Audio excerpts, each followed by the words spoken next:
नमस्कार, स्वागत है आप सबका दिन भर की तमाम बड़ी और अहम खबरों के साथ। मैं हूं कवीन सचान। शुरुआत हेडलाइन से। राष्ट्रपति प्रणब मुखर्जी का अहिंसक समाज बनाने पर जोर, कहा आखिरी पंक्ति में खड़े लोगों को मिले नीतियों का फायदा। रामनाथ कोविंद का शपथ ग्रहण कल।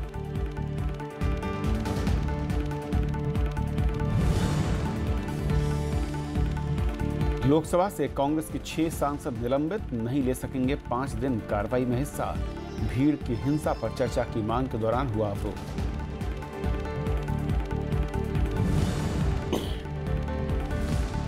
विशेषाधिकार समिति के पास जा सकता है कार्रवाई से हटाई गई टिप्पणी का मामला। उपसभापति ने दिया संकेत, 12 दलों के सांसदों का नोटिस।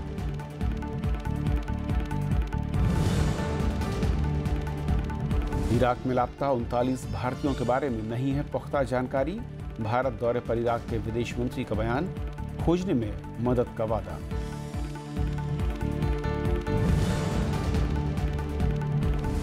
काबुल और लाहौर में आत्मघाती धमाके, 60 लोगों की मौत। आतंकियों ने सरकारी कर्मचारियों को बनाया निशाना।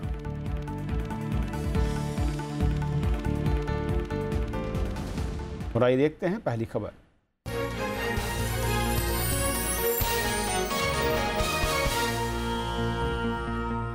राष्ट्रपति प्रणब मुखर्जी के 5 साल के कार्यकाल का आज आखिरी दिन है। उन्होंने आज देश को संबोधित किया। राष्ट्रपति ने सहयोग के लिए जहां राजनीतिक दलों को बधाई दी, उन्होंने राष्ट्रपति निर्वाचित रामनाथ कोविंद को भी बधाई दी। राष्ट्रपति ने कहा कि 5 साल के दौरान उन्हें काफ़ी कुछ सीखने को मिला। राष्ट्रपति ने हिंसा मुक्त समाज बनाने पर जोर दिया ताकि गरीबों और वंचितों को फायदा मिल सके। Free our public discourse from all forms of violence, physical as well as verbal. Only a non-violent society can ensure the participation of all sections of the people, especially the marginalized and the dispossessed, in the democratic process. Power of non-violence has to be resurrected to build a compassionate and caring society. राष्ट्रपति ने अपने संबोधन में उच्च शिक्षा में सुधार पर भी जोर देने की बात कही। Should not be a place for note memorizing, but an assembly of inquisitive minds. Creative thinking, innovative and scientific temper have to be promoted in our institutions of higher learning. It calls for application of logic through discussion, argument and analysis. और राष्ट्रपति के संबोधन पर और बातचीत करने के लिए हमारे साथ स्टूडियो में बेहद खास मेहमान मौजूद हैं। HK दुआ साहब सीनियर जर्नलिस्ट हैं और राज्यसभा के पूर्व सांसद। सर, स्वागत है आपका। पिछले 24 घंटे में मैं अगर आज कहूँ, जो राष्ट्रपति का संबोधन के नाम आज आखिरी, उनके कार्यकाल के आखिरी दिन, और इससे पहले यानी कि कल जब सेंट्रल हॉल में फेयरवेल की बात हुई, वहाँ पर भी आइडिया ऑफ इंडिया बार बार आ रहा है उनके जिक्र में। और ये इससे पहले भी जो उनकी स्पीचेज आई हैं वहाँ पर भी ये ज़रूर होता था। वजह क्या है और कैसे से आप देखते हैं? वजह यह है कि इस बारे में चिंतित हैं कि आइडिया ऑफ इंडिया को एक्सेप्ट नहीं किया जा रहा लेटली। और वो कहते हैं कि हमारा जो डेमोक्रेसी है, जो कॉन्स्टिट्यूशन गारंटी कर रहा है, अगर उसको रिस्पेक्ट नहीं करेंगे तो आइडिया ऑफ इंडिया को भी हम रिजेक्ट कर रहे हैं। तो डेमोक्रेसी का मतलब है कि सब लोगों को एक तरह से सम्मान मिलना चाहिए। मज़हब की वजह से कोई डिफरेंस नहीं गिनना चाहिए, लैंग्वेज की वजह से नहीं, किसी प्रांत के दूसरे प्रांत की वजह से नहीं है, किसी रीजन की वजह से नहीं होनी चाहिए। हर शहरी जो है हिंदुस्तान का, जो पैदा हुआ है जो शहर, उसको सबको इक्वल समझना चाहिए और उसको इक्वल अधिकार होने चाहिए। दूसरा, उन्होंने आज कहा कि वायलेंस नहीं होनी चाहिए। और कल जो पार्लियामेंट में कहा, बात वही है, वहाँ पे उन्होंने ज़रा पार्लियामेंट पर ज़्यादा फोकस किया है, जहाँ पे हर पार्टी के लोग आते हैं, हर प्रांत से आते हैं। उन्होंने को यह है कि पार्लियामेंट को डिस्टर्ब नहीं करना चाहिए। डेमोक्रेसी में बहस होनी चाहिए, डिसेंटिंग ओपिनियन होनी चाहिए, उसको बर्दाश्त भी करना चाहिए। और डिस्ट्रप्शन जो है वो अपोजिशन के खिलाफ जाती है अपने आप। अपोजिशन वाले डिस्टर्ब करते हैं, कोई भी पार्टी हो, पहले वो करते थे बीजेपी वाले या दूसरी अपोजिशन करती है, तो ये एक पार्टी के लिए जिक्र नहीं कर रहे थे, किसी को ब्लेम नहीं कर रहे थे कि डेमोक्रेसी और बहस जो है वो इकट्ठे चलते हैं, दोनों दूसरे का पर्याय है। और दूसरा है कि कानून को जो है पालन करना चाहिए पार्लियामेंट से, जब कानून बनाते वक्त ही कानून का पालन करना चाहिए, वो जो नहीं हो रहा। जैसे ऑर्डिनेंस लाए जाते हैं पार्लियामेंट सेशन में, नहीं ऑर्डिनेंस, पार्लियामेंट मिलने से पहले ऑर्डिनेंस ला दो, वो लेजिस्लेशन बाय ऑर्डिनेंस हो जाती है। अपने कानून बनाए एक सरकारी ऑर्डिनेंस की वजह से, कहते वो गलत है। वो एक्सट्रीम केस में बनाए जाते हैं, जब कोई हालत ठीक नहीं हो, पार्लियामेंट सेशन में नहीं है, अर्जेंसी हो, तब किया जाए, और वो भी फटाफट उसको हटा देना चाहिए जब पार्लियामेंट मिल जाती है। तो जो कानून है वो पार्लियामेंट पास करेगी, क्योंकि वो लोगों को रिप्रेजेंट करते हैं। और अगर लोगों की विश है जो डेमोक्रेसी में होती है, वो पार्लियामेंट के थ्रू अगर बहस कानून नहीं बना सकती तो कहाँ बनेंगे कानून? बाबू लोग बनाएंगे कानून, तो वो ठीक नहीं है। कल उन्होंने वार्निंग दी है कि ये ठीक नहीं है डेमोक्रेसी जी। और जिस रिस्ट्रिक्शन की आपने बात जिक्र किया, सब और कल और आज दोनों स्पीच में मैं कहूँ कि राष्ट्रपति महोदय ने बहुत साफ किया है, और कमोबेश एक जैसी स्थिति दिखती है। संसद के अंदर संवाद या किसी मुद्दे को लेकर बहस हो, विचार अलग हो सकते हैं, लेकिन उसमें अवरुद्ध इस कदर ना हो कि वो आगे ना बढ़ पाए। और कमोबेश यही स्थिति समाज के कुछ हिस्सों में या कुछ इलाकों में दिखती है शायद। यूँ कहते हैं इनइक्वालिटी नहीं होनी चाहिए, जो उनका एम्फेसिस है। इनइक्वालिटी और डेमोक्रेसी इकट्ठा नहीं चल सकते। कल तो उन्होंने सोशल जस्टिस की भी बात की है। तो जो संविधान या जो डेमोक्रेसी हमारा प्रजातंत्र है, अगर अनइक्वल राइट्स हो जाएंगे, इनइक्वल इकोनॉमिक हो, पॉलिटिकल हो, सोशल इनइक्वालिटी हो, तो फिर डेमोक्रेसी का मजाक उड़ाने वाली बात है। सो जो भी सत्ता में हो, कोई भी पार्टी, इन मसलों को उनको ज़्यादा ध्यान देना चाहिए, इनइक्वालिटी को ख़त्म करना चाहिए, और कोई भेदभाव की भावना नहीं हो चाहिए। अगर भेदभाव की भावना करेंगे तो आइडिया ऑफ इंडिया, असली इंडिया क्या है, असली भारत क्या है, वो सबके लिए एक है। तो यूनिटी, एकता और इक्वालिटी, तो सारे वो एम्फेसाइज कर रहे हैं, और वही कॉन्स्टिट्यूशन की वैल्यूज़ है। वो कहते थे कि इस कॉन्स्टिट्यूशन को आप इज्जत से करिए, बड़े ध्यान से बनाया गया था, सारी पार्टियों को उसकी इज्जत करनी चाहिए। तो उसमें संवाद भी आता है। संवाद एक बड़ा टूल है। और जिस तरीके से एक और बात उन्होंने कही कि ये जो उनका बयान है सारा, कल का भी और आज का भी, वो पहले भी टॉलरेंस की बात कर चुके हैं। एक स्टेट्समैन करता है ऐसी बातें, पार्टी लेवल से उठकर। उन्होंने किसी पार्टी का साथ नहीं दिया, किसी पार्टी के खिलाफ नहीं बोले।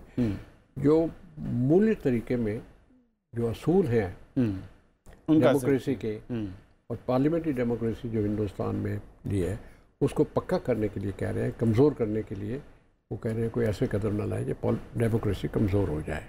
और एक बात, जब वो एक राष्ट्रपति जब ये कहें कि नीतियाँ असल में वो हों जो देश के आखिरी छोर पर खड़े आखिरी शख्स के लिए बनी हों, उसके हित को लेकर बनी हों, ये क्या संकेत देता है? वो गांधी जी भी कहते थे कि किसी भी फैसले का या किसी भी पॉलिसी का एक लिटमस टेस्ट है, उससे प्रमाणित होना चाहिए कि गरीब से गरीब एक भी रह जाए ना, उसके भी आंसू पूछने चाहिए। अगर वो नहीं करते तो आपको फैसला गलत है। ये हमारा एम होना चाहिए, शाना वो होना चाहिए कि पॉलिटिक्स का, पॉलिसी का क्या किस तरीके जाएगी, आखिरी हिंदुस्तानी जो हो, गरीब से गरीब हो, उसके अगर आंसू आ रहे हैं तो सत्ता को उसके आंसू भी पूछने चाहिए। उसकी नज़र से देखिए, तब आप ठीक चलेंगे। तब आपको लगेगा कि वो नीतियाँ वाकई सही थी या फिर कहीं कोई खामियां खोट। आपकी डेमोक्रेसी है, प्रजातंत्र है। एक आखिरी सवाल सर, कि अगर प्रणब दा का पूरा कार्यकाल देखें राष्ट्रपति के तौर पर, किस तरीके से आप उन्हें देखते हैं? क्योंकि आपने लंबे अरसे तक दूसरे जो राष्ट्रपति रहे उनके कार्यकाल, उनकी जो दिशा रही है, फिर उनकी जो कार्यशैली रही, उसे देखा है। देखिए, काफ़ी हमने राष्ट्रपति और भी देखे हैं एज ए जर्नलिस्ट, लेकिन इस वक्त जो हालत है वो डेमोक्रेसी के खतरे ज़्यादा हैं जो पहले से। लेकिन इनकी जो सलाह रही है कि डेमोक्रेसी को कमज़ोर मत करिए, ये देश के लिए एक पावरफुल इंस्ट्रूमेंट है, प्रजातंत्र इंस्ट्रूमेंट है। इसको मत खो दीजिए। और अगर इसको आप कमज़ोर कर देंगे तो देश भी कमज़ोर हो जाएगा, और देश की यूनिटी, तरक्की और भला इसमें है कि आप डेमोक्रेसी को मजबूत करिए और उसमें आइडिया ऑफ इंडिया शामिल हो, वो प्रमुख वो हो। उसमें आ जाएगा। बहुत ही शुक्रिया सर इस पूरे मसले पर हमारे साथ जुड़ने के लिए आपका। धन्यवाद। और निर्वाचित राष्ट्रपति रामनाथ कोविंद कल शपथ लेंगे। शपथ समारोह संसद के सेंट्रल हॉल में होगा। राष्ट्रपति प्रणब मुखर्जी और नवनिर्वाचित राष्ट्रपति रामनाथ कोविंद साथ में संसद भवन पहुंचेंगे और उसके बाद सुप्रीम कोर्ट के मुख्य न्यायाधीश उन्हें शपथ दिलाएंगे। शपथ के बाद उन्हें 21 तोपों की सलामी दी जाएगी और इसके बाद राष्ट्रपति भाषण देंगे। इस मौके पर उपराष्ट्रपति, प्रधानमंत्री, लोकसभा अध्यक्ष, केंद्रीय मंत्री, राज्यपाल, राज्यों के मुख्यमंत्री, राजनयिक मिशनों के प्रमुख, सांसद समेत कई अतिथि मौजूद रहेंगे। नए राष्ट्रपति केंद्रीय हॉल में समारोह होने के बाद राष्ट्रपति भवन जाएंगे, जहां पर तीनों सेनाओं की ओर से उन्हें गार्ड ऑफ ऑनर दिया जाएगा। छोटा सा ब्रेक और ब्रेक के उस पार दिन भर की दूसरी बड़ी खबर।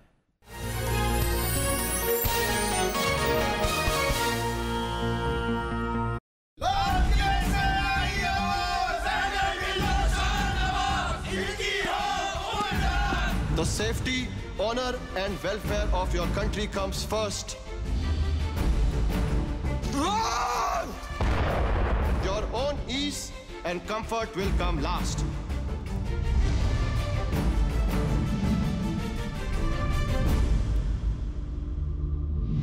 You are charged with Indian Army Act Section 41, waging war against the king.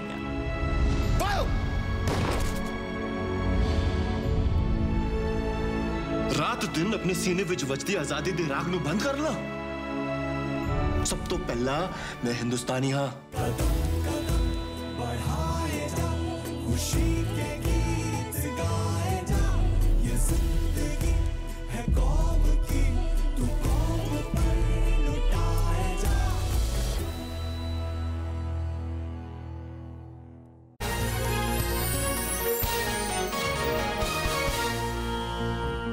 Rajya Sabha के उपसभापति पीजे कुरियन ने संकेत दिया है कि सदन की रिपोर्टिंग के दौरान एहतियात न बरतने के लिए मीडिया का मामला सदन की विशेषाधिकार समिति को सौंपा जा सकता है। पिछले हफ्ते ही सदन में निर्देश दिया गया था कि कार्रवाई से निकाल दिए गए भाग को मीडिया में प्रकाशित न किया जाए। शून्यकाल के दौरान नाम निर्देशित सदस्य केटीएस तुलसी ने नरेश अग्रवाल के बयान को तोड़ मरोड़ कर प्रकाशित करने का मुद्दा उठाया। उन्होंने कहा कि 12 दलों ने हस्ताक्षर कर नियम 188 के तहत विशेषाधिकार हनन का नोटिस दिया है। More than 12 parties have given a notice under Rule 188 regarding breach of privilege, where the statement of Mr. Naresh Agarwal was twisted and distorted. I submit that more than 50 MPs are here, Milord, and this matter should be referred to the Privileges Committee. I move this motion.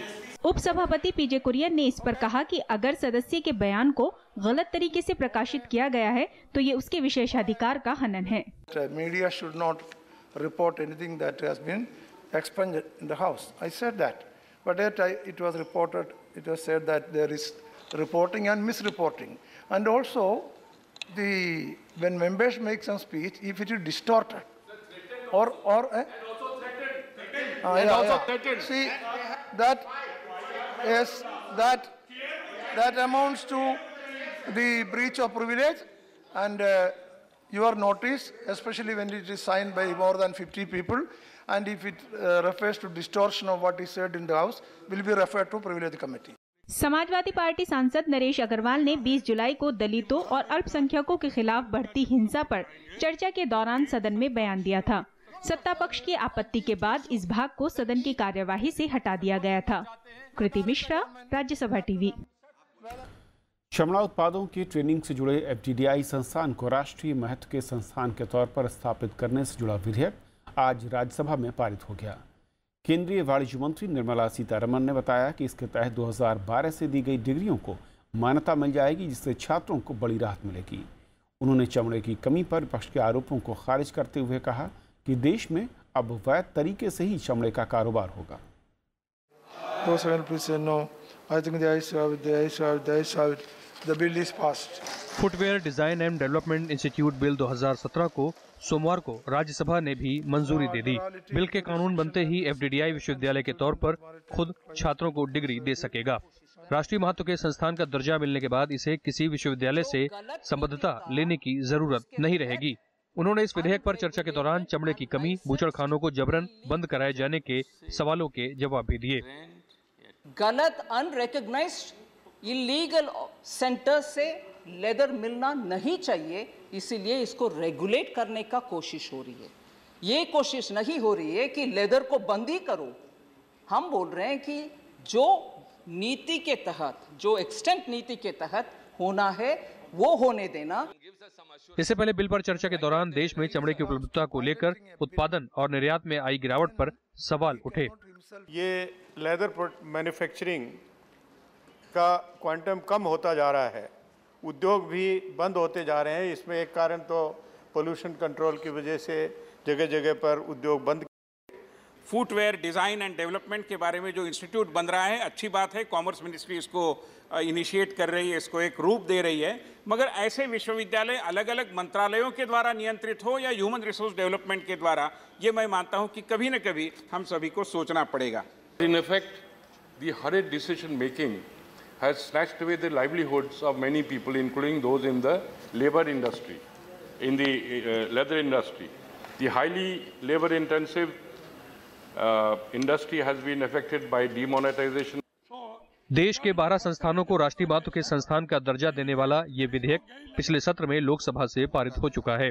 Panchanan Mishra, Rajya Sabha TV. Lok Sabha से सोमवार को कांग्रेस के 6 सांसदों को 5 दिन के लिए निलंबित कर दिया गया। इन्होंने आसन की तरफ कागज फेंके थे। विपक्ष की ओर से भीड़ की हिंसा पर चर्चा की मांग के दौरान यह अवरोध हुआ था और इस वजह से कार्यवाही दोपहर 2:30 बजे के बाद पूरे दिन के लिए स्थगित करनी पड़ी। श्री गौरव गोगोई, श्री के सुरेश, श्री अधीर रंजन चौधरी। लोकसभा अध्यक्ष सुमित्रा महाजन ने कांग्रेस के 6 सांसदों को 5 दिन के लिए सदन की कार्यवाही से निलंबित करने के फैसले की घोषणा की। उन्होंने कहा कि गौरव गोगोई, के सुरेश, अधीर रंजन चौधरी, रंजीत रंजन, सुष्मिता देव और M.K. राघवन का व्यवहार सदन की परंपरा के खिलाफ था। स्पीकर के मुताबिक अवरोध के दौरान इन सांसदों ने कागज फाड़े और आसन की तरफ फेंका।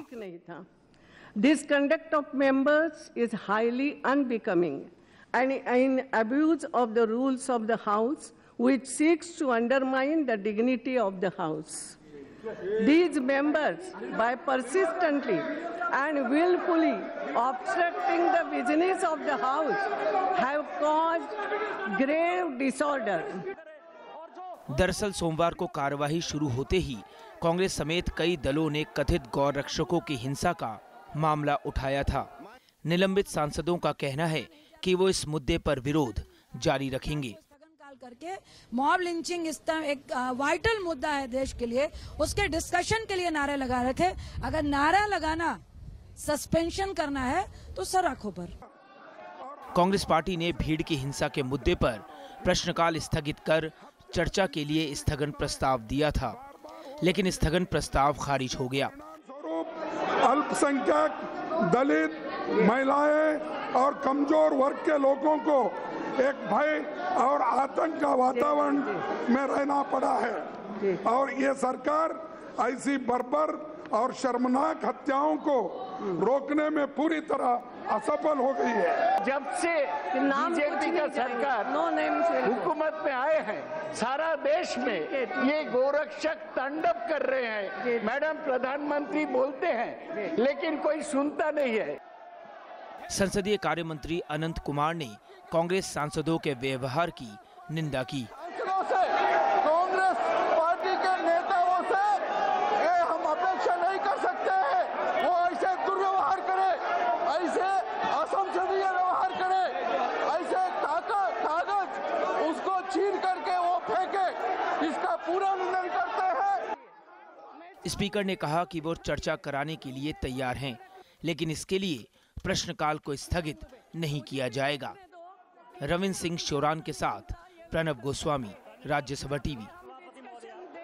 इराक ने कहा है कि वो 39 लापता भारतीयों को खोजने में हर संभव मदद करेगा। इराक के विदेश मंत्री इब्राहिम अल-जाफरी ने ये भरोसा विदेश मंत्री सुषमा स्वराज को दिया। इराक ने के पुनर्निर्माण में भारत से सहयोग की उन्होंने अपील भी की। भारत दौरे पर आए इराक के विदेश मंत्री इब्राहिम अल-जाफरी ने को विदेश मंत्री सुषमा स्वराज से मुलाकात की। बातचीत में आपसी व्यापार और इराक के पुनर्निर्माण में सहयोग के अलावा 39 खोए हुए भारतीय नागरिकों के बारे में भी बात हुई। इराक के विदेश मंत्री ने कहा कि लापता भारतीयों की स्थिति के बारे में फिलहाल जानकारी नहीं है, लेकिन वे इस बारे में कोशिश करेंगे। We have no substantial evidence that they were killed or they're still alive, so we cannot give anything in that regard. We are doing efforts and we will gratify concerted efforts in that regard. युद्ध में फंसे होने के बावजूद दोनों देशों के बीच व्यापार 18 अरब डॉलर का है। इराक के विदेश मंत्री पेट्रोलियम मंत्री धर्मेंद्र प्रधान से मिले। उन्होंने उपराष्ट्रपति मोहम्मद हामिद अंसारी से भी मुलाकात की और इराक के ताज़ा हालात से अवगत कराया। अखिलेश सुमन, राज्यसभा टीवी। केंद्रीय कर्मचारी अब कार्यस्थल पर यौन उत्पीड़न से जुड़ी शिकायत ऑनलाइन कर सकते हैं। इसे शी बॉक्स यानी सेक्सुअल हैरेसमेंट इलेक्ट्रॉनिक बॉक्स नाम दिया गया है। महिला और बाल विकास मंत्री मेनका गांधी ने आज इसकी शुरुआत की। उन्होंने इसे इंटरैक्टिव बनाने का निर्देश दिया है। उन्होंने कहा कि जल्द ही इसे निजी क्षेत्र में भी लागू किया जाएगा। आतंकी फंडिंग मामले में एनआईए का शिकंजा कसता जा रहा है। जांच एजेंसी ने सैयद अली शाह गिलानी के दामाद अल्ताफ अहमद शाह समेत 7 लोगों को गिरफ्तार किया है। हुर्रियत से जुड़े फारूक अहमद डार, नईम खान, पीर सैफुल्ला, मिराजुद्दीन, शाहिदुल इस्लाम और एजाज अकबर को भी एनआईए ने गिरफ्तार किया है। एनआईए ने पिछले महीने इन सभी लोगों के ठिकानों पर छापेमारी की थी, जिसमें करोड़ों रुपए के साथ कुछ अहम सुराग हाथ लगे थे। निजी चैनल के स्टिंग के खुलासे के बाद एनआईए ने आतंकी फंडिंग मामले की जांच शुरू की, जिसमें हवाला कारोबारियों और हुर्रियत नेताओं के ठिकानों की तलाशी ली गई थी। नोएडा के चर्चित निठारी कांड से जुड़े एक मामले में मोनिंदर सिंह पंढेर और उसके नौकर सुरेंद्र कोहली को फांसी की सजा सुनाई गई है। गाजियाबाद में विशेष सीबीआई कोर्ट ने यह सजा पिंकी सरकार हत्या मामले में सुनाई। पंढेर और कोहली को इस मामले में अपहरण, बलात्कार और हत्या का दोषी पाया गया था। पुलिस को साल 2006 में नोएडा में पंढेर के घर से 19 कंकाल मिले थे और पुलिस ने दोनों के खिलाफ 19 में से 16 मामलों में चार्जशीट दायर की थी। इनमें 9 मामलों में दोनों को सजा हो गई है। गुजरात के कई इलाकों में भारी बारिश से सामान्य जनजीवन अस्त व्यस्त है। उत्तरी और मध्य गुजरात में पिछले 24 घंटों में भारी बारिश के चलते ज़्यादातर इलाके पानी में डूबे हुए हैं और बाढ़ जैसे हालात हैं। सड़कें नदियों में तब्दील हो चुकी हैं। बनासकांठा जिले में भारी बारिश के चलते एनडीआरएफ की टीम भेजी गई है। कुछ इलाकों में भारी बारिश के चलते स्कूलों में छुट्टी घोषित कर दी गई। बनासकांठा और पाटन जिले के निचले इलाकों में 2000 से ज़्यादा लोगों को अब तक सुरक्षित निकाला गया है। वहीं 450 से ज़्यादा लोगों को बचाया गया। राज्य के करीब 33 बांध पानी से भर गए हैं। मुख्यमंत्री विजय रूपानी ने बैठक कर हालात की समीक्षा की और राहत और बचाव का काम तेजी के साथ चल रहा है। उधर राजस्थान में बारिश के बाद बाढ़ के हालात हैं। कई इलाकों में घर और सड़कों पर पानी भर चुका है और यातायात पूरी तरह से प्रभावित है। उदयपुर में एक जीप के पानी में बहने से 2 लोगों की मौत हो गई। यहाँ पर बचाव और राहत के लिए सेना को लगाया गया है। चीन ने सिक्किम सीमा में भारत के साथ जारी गतिरोध के बीच कहा कि वो अपनी संप्रभुता और सुरक्षा हितों की हर कीमत पर रक्षा करेगा। चीन के रक्षा मंत्रालय के प्रवक्ता का ये बयान इस सप्ताह दोनों देशों के राष्ट्रीय सुरक्षा सलाहकारों की वार्ता से पहले आया है। डोकाला इलाके में दोनों देशों के सैनिकों के बीच महीने भर से तनाव बना हुआ है और चीन भारत से अपने सैनिक वापस बुलाने की मांग कर रहा है। विदेश मंत्री ने पिछले सप्ताह राज्यसभा में कहा था कि चीन भूटान के साथ ट्राई जंक्शन की यथास्थिति में एक पक्षी बदलाव करना चाहता है, जो भारत की सुरक्षा के लिए खतरा है।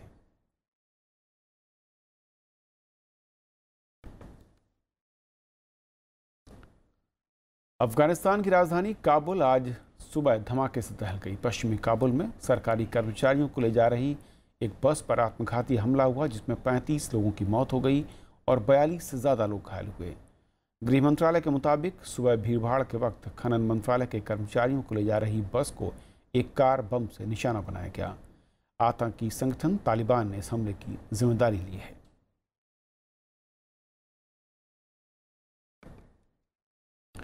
पाकिस्तान के लाहौर में आज मुख्यमंत्री आवास के पास आत्मघाती धमाका हुआ, जिसमें पुलिसकर्मियों समेत 25 लोगों की जान चली गई। 30 लोग घायल बताए जाते हैं, कई की हालत गंभीर है। लाहौर के पुलिस आयुक्त के मुताबिक हमले का निशाना पुलिसकर्मी थे। ये धमाका उस वक्त हुआ जब पुलिसकर्मी अतिक्रमण हटाने की कोशिश कर रहे थे। उपराष्ट्रपति मोहम्मद हामिद अंसारी ने कहा है कि स्वतंत्रता संग्राम में पंजाब का अहम योगदान रहा है। उपराष्ट्रपति ने ये बात इंडियन नेशनल कांग्रेस इन पंजाब नाम की किताब के विमोचन के मौके पर कही। इसकी लेखक डॉक्टर सुखचैन बस्सी हैं।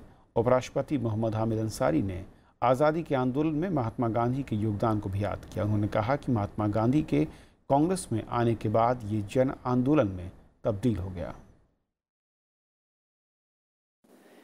पहला एनुअल कन्वेंशन कांग्रेस का 1893 में हुआ पंजाब में, और जैसे जैसे धीरे धीरे मूवमेंट बढ़ता गया, खूबी ये थी कि उसमें सब जुड़ते गए। कीर्ति किसान पार्टी भी बनी थी, और ये सब मिलके इन्होंने जो जड़ें थी अंग्रेजी एम्पायर की, उनको ढीला कर दिया। तो खबरों के आज के सफर में इतना ही। नमस्कार।